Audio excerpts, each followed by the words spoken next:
एक दफा का जिक्र है कि पहाड़ों में बसे एक छोटे से गांव में अमान नामी एक अक्लमंद बूढ़ा रहता था।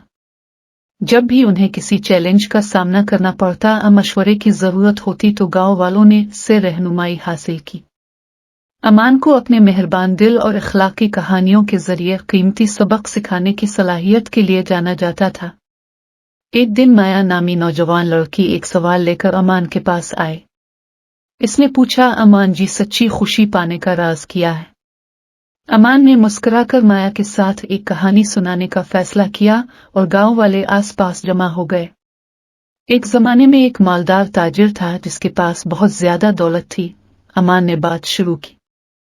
अपनी दौलत के बावजूद सौदागर को अंदर से खालीपन महसूस हुआ। इसने खुशी का राज जानने के लिए सफर शुरू किया।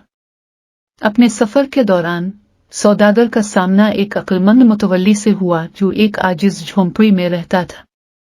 मुतवल्ली ने सौदागर की खुशी की जुस्तजू को सुना और कहा, हकीकी खुशी देने में है। ताजिर ने परेशान होकर पूछा, लेकिन देने से खुशी कैसे हासिल हो सकती है? मुतवल्ली ने जवाब दिया, खुले दिल के साथ, बदले में किसी चीज की तवक्को किए बगैर।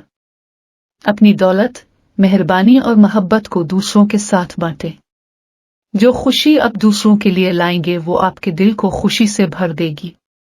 मुतवल्ली के अल्फाज से मुतासिर होकर सौदागर अपने गांव वापस आया और हिकमत को अमली जामा पहनाने का फैसला किया। उसने जरूरतमंदों की मदद करना, गरीब बच्चों की तालीम में मदद करना और कम्युनिटी की तरक्की के मंसूबों में हिस्सा डालना शुरू किया। जो वक्त गुजरता गया, ताजिर ने उसके गहरे असरात को देखा जो उसकी मेहरबानी के कामों ने दूसरों पर डाले। उसने चेहरों पर मुस्कुराहट देखी जो कभी मायूसी से भरे हुए थे। उसने महसूस किया कि हकीकी खुशी दूसरों की जिंदगियों में मुस्बत तब्दीली लाने में मुज़म्मर है। अमान ने यह नतीजा अखज़ किया कि कहानी का अखलाक यह है कि बेलौस और मेहरबानी फैलाकर हम अपनी खुशी की कुंजी खोल देते हैं। चाहे वो मदद करने वाला हाथ हो, एक मेहरबान लफ्ज हो, या सखावत का एक छोटा सा अमल हो, हर अमल में मुस्बतीत की लहर पैदा करने की ताकत होती है।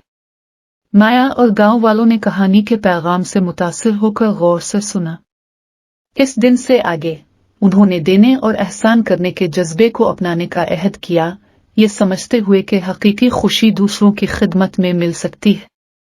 और इस तरह गांव मोहब्बत, हमदर्दी और खुशी का एक मीनार बन गया।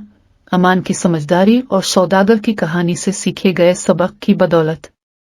याद रखो मेरे प्यारे दोस्तों, वो खुशी सिर्फ लेने में नहीं बल्कि दिल से देने में भी मिल सकती है। आइए हम दुनिया को एक बेहतर जगह बनाने की कोशिश करें, एक वक्त में एहसान का एक अमल।